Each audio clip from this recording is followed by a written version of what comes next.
नमस्कार और हार्दिक अभिनंदन। आज हम बात करेंगे उस गहन विषय की जो हमारी संस्कृति की जड़ों से जुड़ा हुआ है। आज हम जानेंगे कि पितरों का महत्व क्यों है और क्यों स्वयं भगवान श्री कृष्ण ने भगवद गीता में पितरों का उल्लेख किया।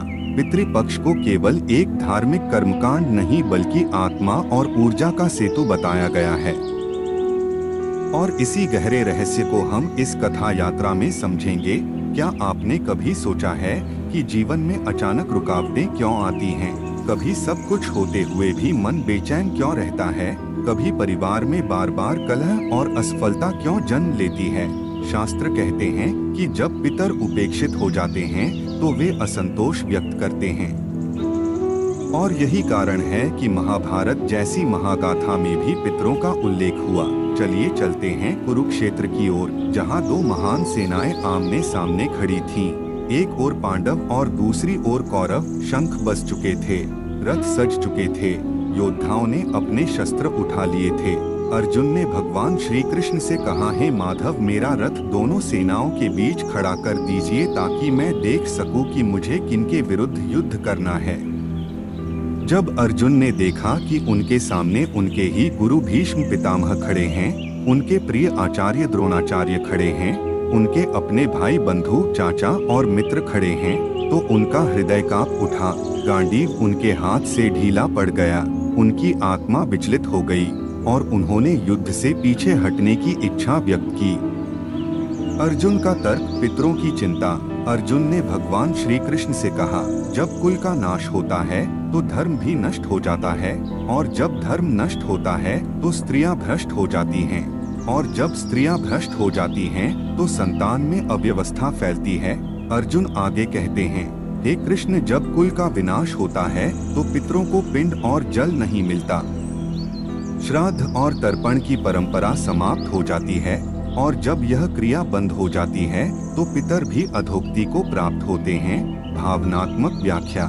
कल्पना कीजिए, अर्जुन जैसा महायोद्धा भी इस विचार से इतना व्यथित हो गया कि उसने गांडीव नीचे रख दिया। उसने सोचा कि यदि इस युद्ध में परिवार नष्ट हो जाएगा तो मेरे पितर तृप्त नहीं होंगे। यदि श्राद्ध और तर्पण न हुआ तो मेरे पूर्वजों की आत्माएं भटक जाएंगी, और अगर ऐसा हुआ तो मेरे विजय का क्या अर्थ होगा। यहाँ अर्जुन ने एक गहरी सच्चाई बताई। पितर केवल अतीत नहीं हैं, बल्कि वे हमारे वर्तमान और भविष्य की भी जड़ हैं। उनकी आत्मा की शांति ही हमारी समृद्धि और स्थिरता का आधार है। श्री कृष्ण का उत्तर, अर्जुन की शंका का समाधान। जब अर्जुन ने कहा कि कुल के नाश से पितरों को तर्पण नहीं मिलेगा, तो भगवान श्री कृष्ण ने उसे गहराई से समझाया। उन्होंने कहा, हे अर्जुन, यह शरीर नश्वर है, जो उत्पन्न हुआ है वह एक दिन अवश्य नष्ट होगा, लेकिन आत्मा न कभी जन्म लेती है न कभी मरती है। वह सनातन है, अविनाशी है, अजर है, अमर है। श्री कृष्ण ने आगे कहा, यदि तू सोच रहा है कि अपने कर्तव्य का पालन न करके तू अपने पितरों की रक्षा कर लेगा तो यह तेरी भूल है, क्योंकि पितरों की तृप्ति केवल कर्मकांड से नहीं होती बल्कि धर्म की रक्षा से भी होती है। यदि धर्म नष्ट हो जाएगा तो श्राद्ध और तर्पण करने वाला कौन रहेगा? इसलिए धर्म की रक्षा करना ही सबसे बड़ा तर्पण है। गीता में पितरों का उल्लेख भगवान श्री कृष्ण ने स्पष्ट कहा, ये यान्ति देवव्रता देवान पितृ यान्ति पितृव्रता है, भूतानि यान्ति भूतेज्या यान्ति मद्याजिनोपि माम। अर्थात जो लोग देवताओं की उपासना करते हैं वे देवलोक को प्राप्त होते हैं, जो लोग पितरों की पूजा करते हैं वे पितृलोक को जाते हैं, जो भूत प्रेत की पूजा करते हैं वे उन्हीं की गति को प्राप्त होते हैं, और जो मेरी भक्ति करते हैं वे अंततः मुझे प्राप्त होते हैं। इस श्लोक में भगवान कृष्ण ने पितरों की उपासना को मान्यता दी। उन्होंने कहा कि जो अपने पितरों का स्मरण करते हैं, जो श्राद्ध और तर्पण की परंपरा निभाते हैं, वे सीधे पितृलोक को प्राप्त होते हैं। यह उनके प्रति कृतज्ञता का मार्ग है। भाव और श्रद्धा का महत्व। यहाँ श्री कृष्ण हमें बताते हैं कि पितरों का मार्ग और ईश्वर का मार्ग दोनों अलग हैं। पितरों को स्मरण करना, उन्हें जल देना, उनका तर्पण करना, यह सब अत्यंत आवश्यक है, लेकिन सबसे बड़ा महत्व है भाव का। यदि केवल कर्मकांड हो और भाव न हो तो उसका कोई अर्थ नहीं। पर यदि भाव सच्चा हो, हृदय से स्मरण हो, तो पितर प्रसन्न होते हैं और अपने वंशज को आशीर्वाद देते हैं। आधुनिक जीवन से जुड़ाव। आज के समय में जब लोग कहते हैं कि पितरों का श्राद्ध क्यों करना चाहिए, तो गीता का यही श्लोक हमें मार्ग दिखाता है। यदि हम देवताओं की पूजा करते हैं तो देवलोक प्राप्त होता है। यदि हम पितरों का स्मरण करते हैं तो पितृलोक की कृपा मिलती है। यदि हम ईश्वर की भक्ति करते हैं तो ईश्वर हमें अपना बनाते हैं। इसलिए पितरों की उपासना भी उतनी ही आवश्यक है जितनी ईश्वर की भक्ति। पितृपक्ष का महत्व और कर्म की शक्ति। श्री कृष्ण ने अर्जुन को यह भी समझाया कि पितरों का स्मरण केवल रस्म या कर्मकांड नहीं है, यह परिवार को उसकी जड़ों से जोड़ने का माध्यम है। जिस प्रकार पेड़ की जड़ें जल पाकर मजबूत होती हैं और पूरी शाखाओं में जीवन प्रवाहित करती हैं, वैसे ही पितरों को दिया गया तर्पण पूरे परिवार में ऊर्जा और आशीर्वाद का संचार करता है। यदि जड़ें सूख जाएं तो पेड़ खड़ा नहीं रह सकता। यदि पितरों की स्मृति भुला दी जाए तो परिवार की एकता और सुख भी टिक नहीं पाता।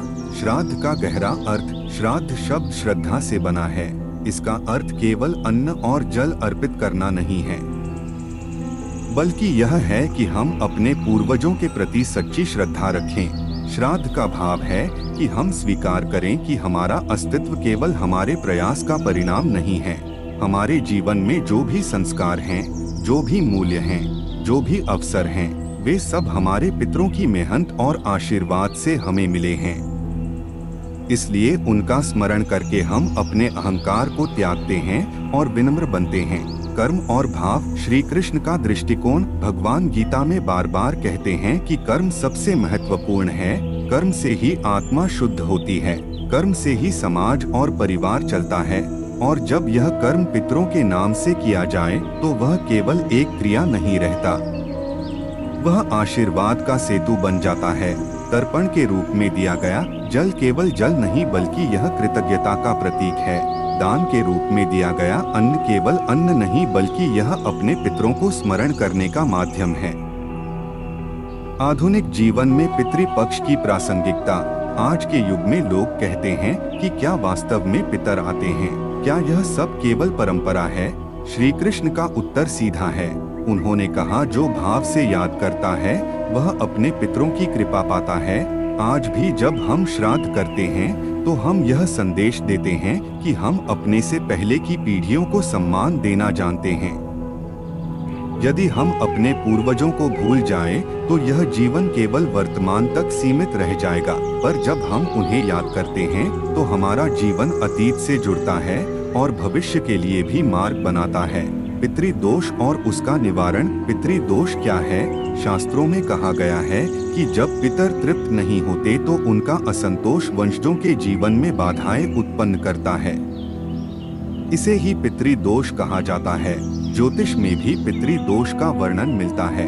जब सूर्य, चंद्र, राहु या केतु पितरों की स्थिति को प्रभावित करते हैं तो जीवन में संतान सुख की कमी, विवाह में रुकावट, बार बार असफलता, घर में कलह और रोग जैसी स्थितियां उत्पन्न होती हैं। श्री कृष्ण ने गीता में कर्मफल का सिद्धांत दिया है। उन्होंने कहा है कि हर कर्म का फल अनिवार्य है। यदि हमने अपने पितरों को स्मरण नहीं किया तो उसका फल जीवन में कठिनाई के रूप में लौटता है। यही पितृदोष का आध्यात्मिक अर्थ है। निवारण का मार्ग। भगवान श्री कृष्ण ने गीता में स्पष्ट कहा कि भक्ति और श्रद्धा से किया गया कर्म ही सबसे प्रभावी है। पितृदोष को शांत करने के लिए सबसे पहले भाव शुद्ध होना चाहिए। श्राद्ध और तर्पण श्रद्धा से करें। ब्राह्मण, गौ और जरूरतमंदों को भोजन कराएं। कौवे, कुत्तों और चींटियों को अन्न अर्पित करें। गाय को हरा चारा और जल दें। तुलसी का पूजन और सेवा करें। ये सब उपाय पितरों तक ऊर्जा और आशीर्वाद के रूप में पहुंचते हैं और दोष को शांत करते हैं। क्या न करें पितृपक्ष में? पितृपक्ष केवल क्या करें का पर्व नहीं है, बल्कि यह भी बताता है कि किन कार्यों से बचना चाहिए। नए घर का निर्माण प्रारंभ करना, नए वस्त्र आभूषण खरीदना, शुभ कार्य जैसे विवाह या नामकरण करना, मांसाहार और नशा करना, ये सब कार्य पितरों के असंतोष का कारण बनते हैं। गीता में श्री कृष्ण ने कहा कि संयम और सात्विकता आत्मा को शुद्ध करती है। इसलिए पितृपक्ष में इन नियमों का पालन अत्यंत आवश्यक है। पितृदोष और कर्म का गहरा संबंध। पितृदोष केवल ग्रहों या कर्मकांड से जुड़ा हुआ नहीं है, बल्कि यह हमारे जीवन की दिशा से जुड़ा है। यदि हम अपने माता पिता का अनादर करते हैं, यदि हम अपने परिवार की परंपरा और मूल्यों को भूल जाते हैं, यदि हम केवल भौतिक सुखों में डूबकर कृतज्ञता को त्याग देते हैं, तो यही पितृदोष है। भगवान ने गीता में कहा है कि भक्त का एक भी कर्म व्यर्थ नहीं जाता। यदि हम पितरों के नाम से दान और स्मरण करते हैं, तो उसका पुण्य हमें और हमारे परिवार को संतुलन और सुख देता है। भावनात्मक उदाहरण और जीवन शिक्षा। भावनात्मक उदाहरण। कल्पना कीजिए, एक घर में वृद्ध माता पिता हैं। उन्होंने जीवन भर अपने बच्चों के लिए त्याग किया, कठिनाइयां सही और हर कदम पर मार्गदर्शन दिया। पर जब वही बच्चे बड़े होकर व्यस्त जीवन में उन्हें भूल जाते हैं, उनका हाल नहीं पूछते, उनका सम्मान नहीं करते, तो माता पिता के मन में कितनी वेदना होती है। वे बाहर से कुछ न कहें, पर भीतर से उनकी आत्मा पीड़ा से भर जाती है। ठीक वैसा ही अनुभव पितरों की आत्माएं करती हैं। वे चाहते हैं कि उनकी संतान उन्हें स्मरण करे, उनके नाम से जल और अन्न अर्पित करे, उनका आदर करे और उनके योगदान को याद रखे। श्राद्ध का तर्पण केवल जल की बूंद नहीं है, बल्कि यह हमारे आभार और कृतज्ञता का प्रतीक है। जीवन में स्थिरता का रहस्य। भगवान श्री कृष्ण ने गीता में कहा है कि भक्त जब सच्चे भाव से किसी को स्मरण करता है, तो वह स्मरण फलदायी होता है। यदि हम पितरों को स्मरण करते हैं, तो उनका आशीर्वाद जीवन में स्थिरता और शांति लाता है। यदि हम उन्हें भूल जाते हैं, तो असंतुलन बढ़ता है। श्री कृष्ण ने कहा है कि जो जैसे भाव से याद करता है, वह वैसा ही फल पाता है। इसलिए पितरों का स्मरण केवल कर्तव्य नहीं, बल्कि आत्मिक संतुलन का साधन है। जीवन शिक्षा। पितृपक्ष हमें यह सिखाता है कि हमें अपने पूर्वजों का आदर करना चाहिए। यदि आज हम उनके नाम से तर्पण करते हैं, तो कल हमारी आने वाली पीढ़ी भी हमें याद करेगी। यह परंपरा ही परिवार और समाज को जोड़ने वाली डोर है। आधुनिक जीवन की भागदौड़ में हम सोचते हैं कि श्राद्ध केवल धार्मिक क्रिया है, परंतु इसका असली महत्व आत्मिक है। यह हमें विनम्र बनाता है, अहंकार से मुक्त करता है और कृतज्ञता सिखाता है। श्री कृष्ण का संदेश यही है कि जो कुछ हमारे पास है, वह केवल हमारे प्रयास का परिणाम नहीं, बल्कि हमारे पितरों की कृपा और उनके किए गए कर्मों की विरासत है। जीवन में स्थिरता, शांति और समृद्धि तभी आती है जब हम अपने पितरों को याद करते हैं और उनका आशीर्वाद ग्रहण करते हैं। दोस्तों, आज हमने समझा कि पितृपक्ष केवल कर्मकांड नहीं, बल्कि जीवन की स्थिरता और सुख का आधार है। अब सवाल आपसे है, क्या आपने कभी अपने पितरों को सच्चे भाव से स्मरण किया है? कमेंट में जरूर बताइए आपकी सोच क्या है। वीडियो को शेयर करें ताकि और लोग भी इस परंपरा का महत्व समझ सकें, और चैनल को सब्सक्राइब करना न भूलें, क्योंकि आगे भी हम ऐसे रहस्यमय और जीवन बदलने वाले विषय लेकर आएंगे।